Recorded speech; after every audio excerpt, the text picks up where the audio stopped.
Sa business po kasi, according sa mga Chinese, pag sikat ng umaga, ng araw sa umaga, may dalang bagong pag-asa. Kaya always good morning. Ganun po. Ang Chinese laging good morning yan. Hindi sila bumabati na good evening kasi dulog na yung negosyo. Tulog negosyo. Loki negosyo. So, dapat laging excited, laging may pag-asa. So, lahat tayo palakpakan po natin kasi may pag-asa po tayo. Siyempre, welcome muna lahat ng first-timer para sa inyo ang event na ito. Kaya, mamaya po, huwag kayong uuwi na hindi kayo nag-fill up ng application form. Kasi automatic, hindi ka makakalabas sa mga pinto ng time income. Nakalak para ma-unlock 170,000. Therapy. Yun naman talaga. Kahit hindi ko sabihin, malalaman nyo rin yun. Importante, sinabi ko na. Pag inayawan nyo pa, alam nyo, ang kakausap sa inyo, St. Peter. Yun lang yun. So, ako po pala si Deo Sampaga, dating pedicab driver po. Hindi po ako lumalabas sa GMS, sa IBCB, hindi po. Muntik na, kasi nagsaray. Nagsarang ibilis. So, i-acknowledge po muna natin ang ating mga team elite. Siyempre, wala tayo dito kung wala sila. Tama po ako yung dahilan bakit ang Philippines makikilala sa buong mundo. Ang Railway. Team elite, sila yung may kagagawan. Bakit mababago ang buhay ng buong Pilipinas? Palapakan natin ang ating team elite, Pegasus Sermonondo. Ma'am, ipiga lang. Phoenix. Phoenix. Sino pa ba dito mga team elite pabo? Si Ma'am Dani. Ma'am Doki. Si Sir Erostor. Yan. Si Sir. Team Supreme Pegasus. One. Ma'am Shane. Go Ma'am Shane. Welcome po. At siyempre yung aking sponsor. Si Ma'am Luz Miguel. Kasi wala ako dapat dito kung wala siya. Lahat ng team elite, Pabo, 1 star, 2 star, 3 star. Ayan, si Ma'am Aubrey, kilalang kilala. Palakpakan ko natin. At si Ma'am, kalimutan ko ang pangalan. Ma'am Karen. Monoceros yan. Monoceros. Si June. Si Ma'am Sosi. Palakpakan ko natin. Si Sir, yun. Pinakapugi ng ng Mindanao. Pipilit Pabo. Yan. Siyempre, lahat po tayo dito, palakpakan natin. Bakit tayo nandito? Answer prayer po yan. Kasi nakarating po tayo dito. May blessing na naghihintay po sa atin. This year, 2025. Maniwala ka lang. Ako po, na-invite ako dito ng isang, naalala ko na wala naman ako sa prospect list niya. Tapos, kasi wala nga siyang plano na invitahin ako. Kasi, wala, baka kumbaga, wala sa prospect list, pero naligaw sa doon sa lugar namin. Last, pandemic yun. Katatapos lang ng lockdown, dumating siya, kumatok, tapos sabi niya, naghanap lang ako dito ng bahay ng aking kaibigan, tapos sinamahan ako dito sa'yo. So, kakilala ko na siya noon, plain housewife, tapos may anak. So, wala siyang idea sa ganitong direct selling, MLM, recruit, mga ganun, wala. So, pagdating niya sa bahay, sabi niya, Deo, kamusta? Siyempre, sabi ko, eto, okay naman. hindi tinablan ng virus. So yun, sabi niya bukas, punta tayo sa MOA kasi may kainan. Libre, sagot ko na. Sabi ko, big time. Bakit ka na magpapakain? Sabi niya, actually, nagpunta ko dito kasi yung aking classmate, nandyan lang pala sa kabilang kanto nyo. So, kinuha ko siyang garantor kasi bumili ako ng property sa Antipolo. Wow. Exclusive subdivision. Kailangan ko ng garantor para mabayaran kasi lilipat na kami next year. Kalilipat lang nila last December. Sa kanyang dream house. Kapit-bahay ni boss. Grabe, no? 24 hours, naka-guard. May guard doon. May helicopter na may ikot. So, katas ni Freeway. Dati nangungupahan lang sila. Tapos ngayon, grabe, 4 bedroom. 2 story. Tapos, nung nakita ko yun, sabi ko, ganito din ang gusto kong bahay. Sabi ko, kung kaya mo, kaya ko din. So, kaya ako nagsimula dito, na-invite ako, kumain lang po. Sino po nakakain kanina?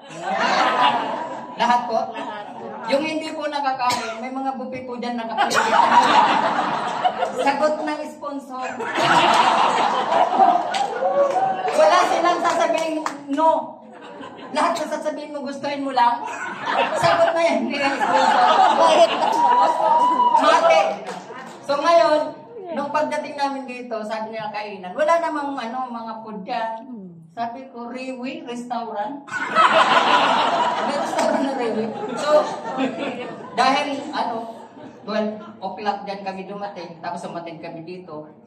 So, actually, hindi talaga ako nag-agahan, nag-almusal, nag-merienda, nagtanghalian, kasi sabi niya, buffet. Papawiin ko, sabi ko. Siyempre, libre. Pagdating dyan, wala, hanggang alas 5 na, inom lang ako ng tubig. Iba na nga paningin ko eh. Wala nga ako naintindihan ng mga nagsalita dito. Libre sharing, wala. Tapos, labas lang ako ng loob, sinitingnan ko kung may kaldero, wala na. Tapos, doon lang ako nakaupo nung time ko, nung first time ko. Tapos, doon na ako sa may kanto doon, nakahalukip-kip. Nakatingin lang ako. Wala akong idea kung anong pinag-usapan. Kasi, ang gusto ko lang kumain eh.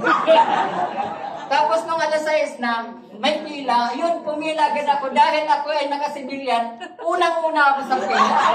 Tapos, sabi ko doon sa nagsasalok, dagdagan mo, sir. Sabawan mo. Damihan mo kasi, siyempre gusto. Alam niyo kung bakit ako nakapunta dito? Sinundo ako ni Ma'am Luz sa MRT. Pagbaba ko ng MRT, hanggang doon lang kasi ang pamasahe ko. 100 pesos lang from Fairview. Nag-bus, tricycle, van, tapos bus, nag-MRT. So, ang daming sakay, sabi ko, ang problema pag-uwi. Paano ko lalakarin sa ng shortcut? Buti na lang, nakita kami ni Ma'am Luz, sinundo niya ako. Kasi kung hindi, umpisa ako na mag-u-turn na sana. Kasi di ba bumaba ko? Tatawid ako doon, tapos doon ako nakaandar. Hanapin ko yung shortcut. Buti na lang dumating si Ma'am Luz. Tapos nung ngayon yun, nag-start na ako dito, nakinig. Tapos wala akong naintindihan, kumain. Nung nakakain na po ako, parang luminaw yung memory. Tapos sabi ko, ano ba pinag-usapan doon? Kasi wala naman ako naintindihan. Ano ba ang product dito? Paano dito kikita? Kasi nung time na yun, wala akong health issue. Bakit? Ang pinakamatindi kong sakit, bursitis, tsaka paralysis. Yung sintomas na parang nakatingin sa kisame, nakatingin sa malayo, hindi makakain, hindi makatulog, balisa. Ganyan po, pag walang tingnan niyo po katabi niyo. Tingnan niyo po.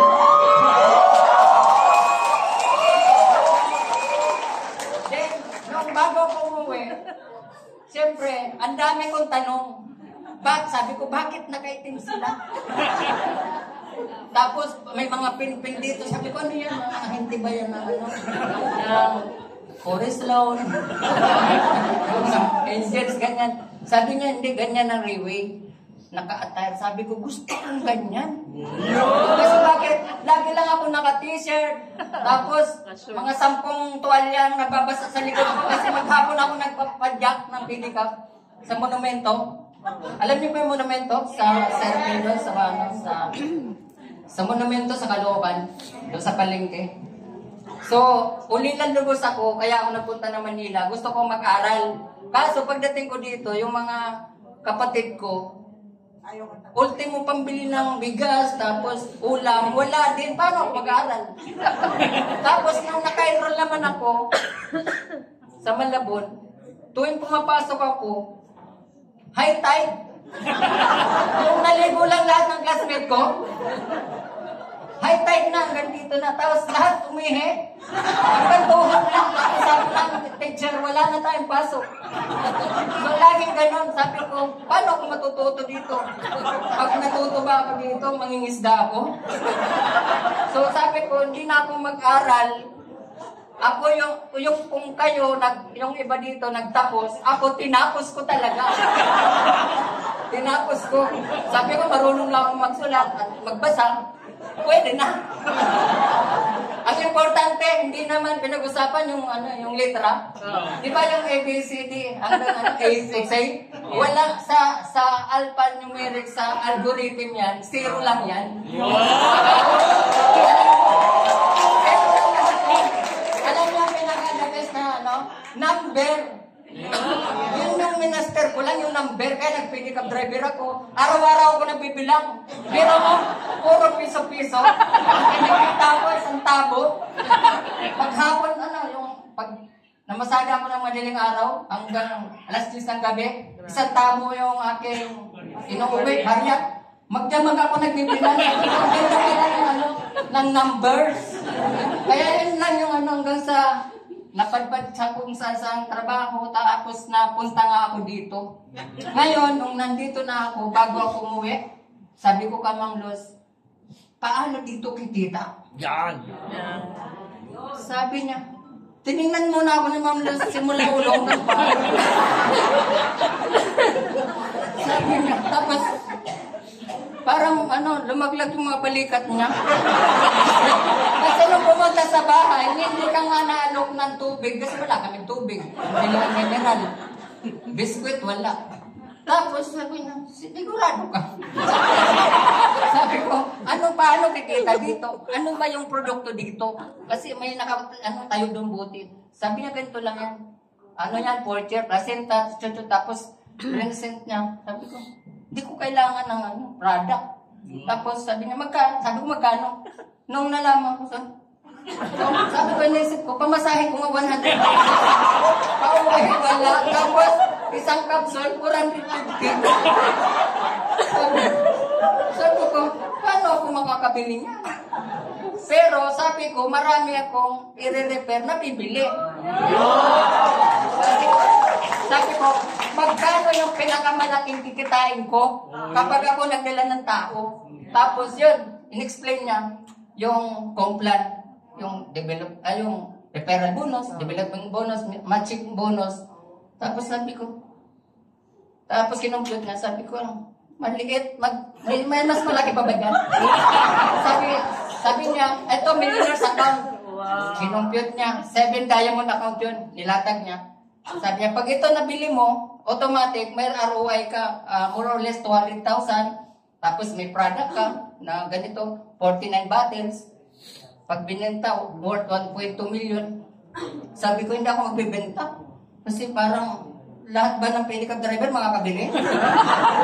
Yun yung aking circle of friends eh.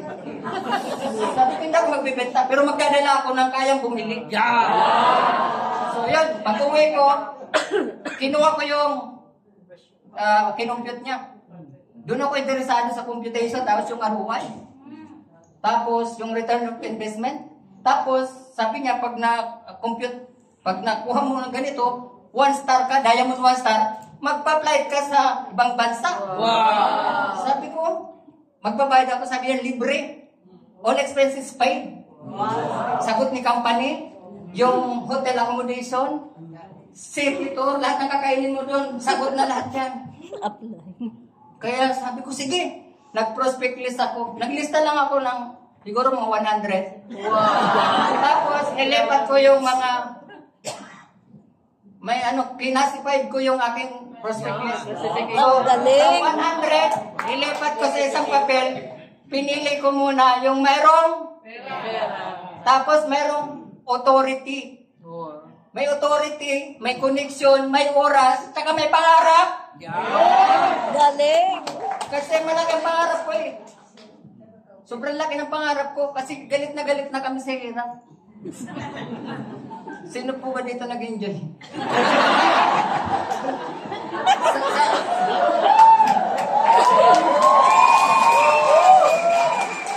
Sa edad na natin ngayon, nagbibiro pa ba tayo?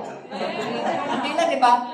So ngayon, nilista ko, lahat ng nilista ko, inuna ko may pera, tapos pinag-text ko, pinagtatawagan, hanggang sa, nakukulitan sila yun, binabagsakan ako, tapos yung, hindi na ako sinasagot, tapos may, kinulit-kulit ako, 2, 3, 5, na nagre-reply, tapos sumasagot, ayun, hanggang sa nadala ko, kinabukasan dito.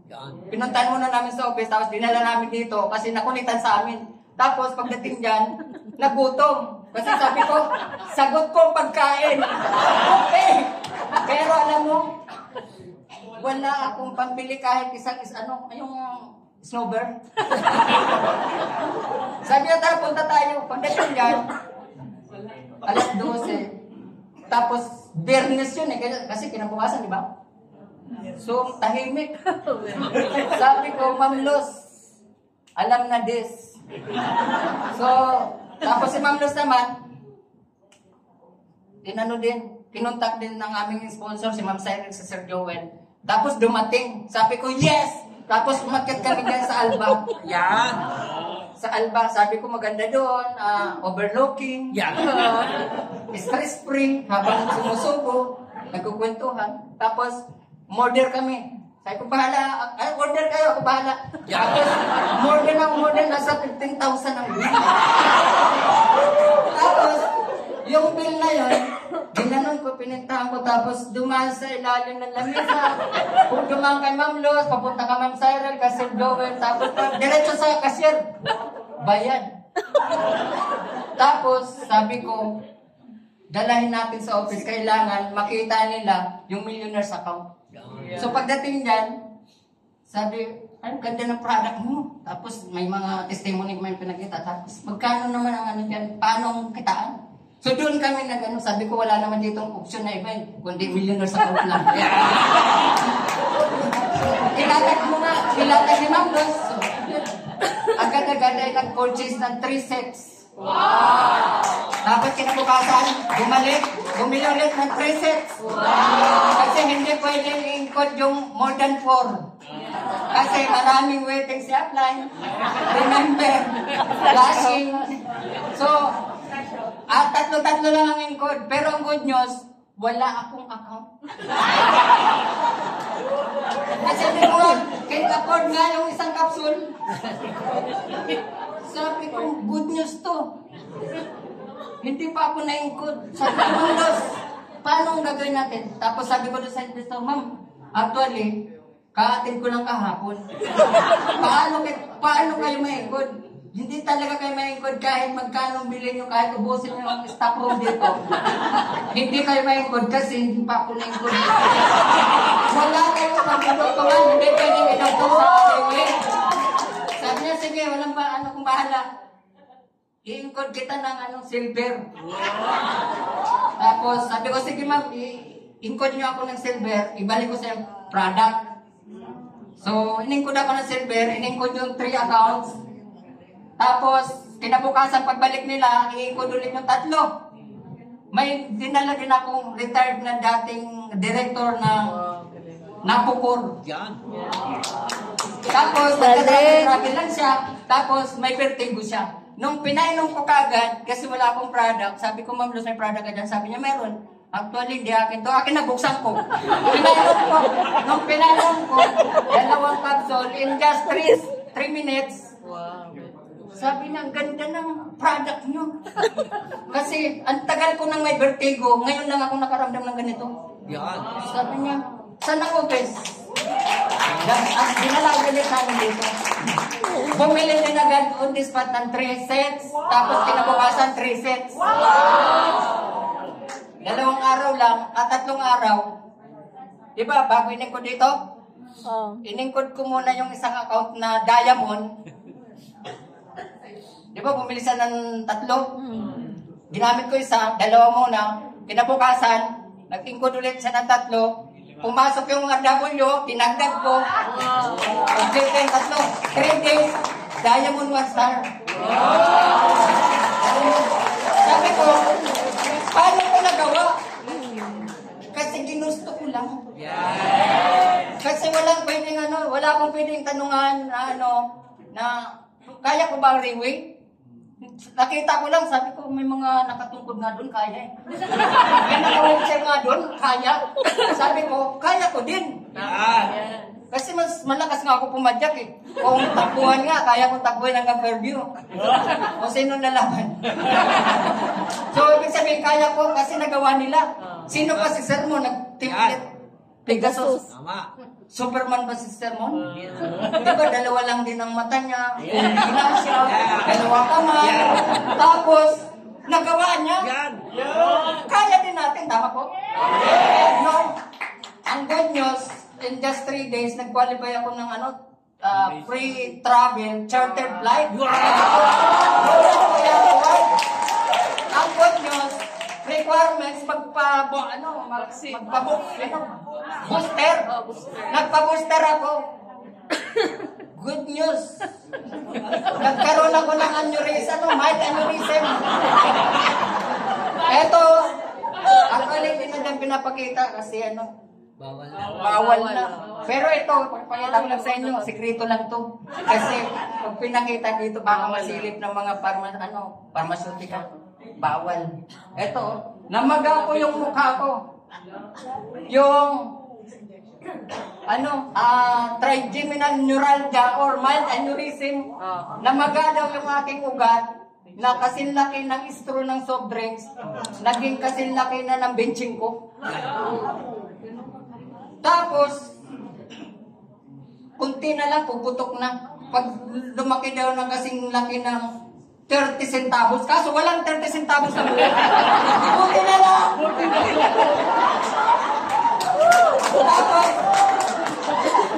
Tapos, di umuwi na ako. Kasi pag nagpa-confine ka doon, paglabas, abo. Yung pagkasa, sabi nyo, pagkasa, ubo, paglabas, abo. So, umuwi na ako. Tapos, sabi ko, may income ako sa Riway. Nung tinignan ko yung aking dashboard, may product wallet ako na yung binibigay ni Riway. Tapos klinin ko dyan, ininom ko. Yung isang bote, mga 3 days ko lang ininom. After 3 days, back to normal, wala na. Pagbalik ko doon sa, yung sabi nyo, normal na. So yun yung aking product testimony. Tapos yung anak ko na more than 10 years na may severe allergy, pag kumain siya ng chicken, alimango, yung hipon, tsaka yung chicken joy. Namamaga to, tapos puputok-putok, nagtutubig, tapos patingin ko niya, namamatay. 10 years, more than 10 years po yun na pabalik-balik kami sa dermatologist, yung kanyang pediatrician. Ang reseta lang ay maliit na ointment, tapos sabon. Hindi gumagaling. Ito po, klinin ko yung aking botegan, pinainom ko sa anak ko. Yun, after 1 week, nagsubside, natuyo, tapos tinutuklap niya na, tapos tuyo na, hanggang ngayon. Tapos ito pa, yung aking ex-girlfriend. Tapos, kasi wife ko na kasi pinakasalan niya ako. Pinakasalan niya ako baka daw ano eh. Ngayon, natusok siya na punong kita sinampay.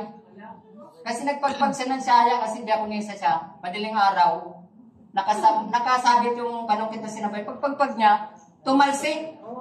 Ito yung nangyari, grabe ang nangyari.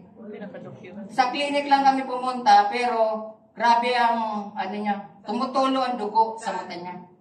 Tapos, ito po, yung matulis na panungkit ang sinampay, tumama sa gitna, ayan, dumudugo. Tapos ay po, yung sabi ng doktor ay agad iliser. Iliser yung mata para matanggal yung dugo para hindi raw matuyo kasi pag natuyo yun Mag-block. hindi na makikita, mabubulok, magnanana, masisira. Sabi ko, sige po dok, magkano? Mga 40,000 lang. Sige dok. Tapos balik na kami, uwi na kami kasi nire-recommend na kami sa ospital. Tapos pag uwi namin, sabi ko, may buti tayo, i-claim natin. I-claim ko sa office. Pinainom ko 5 sa umaga, tanghali, gabi. After 3 days, wala na. Tapos yung isa ko pang anak ng panganay, na since nung pinanganak siya, ay mayroon siyang pneumonia, may hika, naka-nebulize po yun pagka inatake. Nung nag-alaga kami ng aso, tsaka ng hamster, laging inatake. Kaya, nung pinainom ko din itong product natin, ng ating Forcher Placenta Stem Cell Edition. So, yan yung pinainom ko. 2 sa umaga, 2 sa gabi. After 1 month, okay na. Simula nung 2022, nung July 28, nung aking nalaman to, hanggang ngayon, yung nebulizer, pinamigay ko na po sa kapitbahay na ayaw maniwala sa Forcher. Ayun, tuwing inaatake, gano'n. Sabi ko, salpak niya agad yung nebulizer. Kasi ayaw maniwala na may Forcher. Sabi ko, nakatulong sa anak ko. Hanggang ngayon, hindi na inatake. Ayaw pa rin nila. Kasi sabi nila, may doktor daw sila. Sabi ko, sige. Doon ka na rin tumira sa doktor mo. So yun po yung testimony ko. At marami pa po ako dapat sabihin. Pero kulang talaga yung oras. Grabe ang bilisan ko. So, next time po, abangan nyo ang aking mga testimony na testimony. Kasi, actually, yung aking dalawa na mag-asawa na inovertikan na nila ako eh. Diamond 2 star sila, parehas mag-asawa. Tapos may downline silang 6 na 1 star. Aking, super strong clip. Kasi plano nila mag 3 star, tapos pabo ngayong year 2025. So, sasabayan ko lang sila. So, yan yung mga journey ko na ikukwento sa mga susunod. Maraming salamat po sa inyong lahat.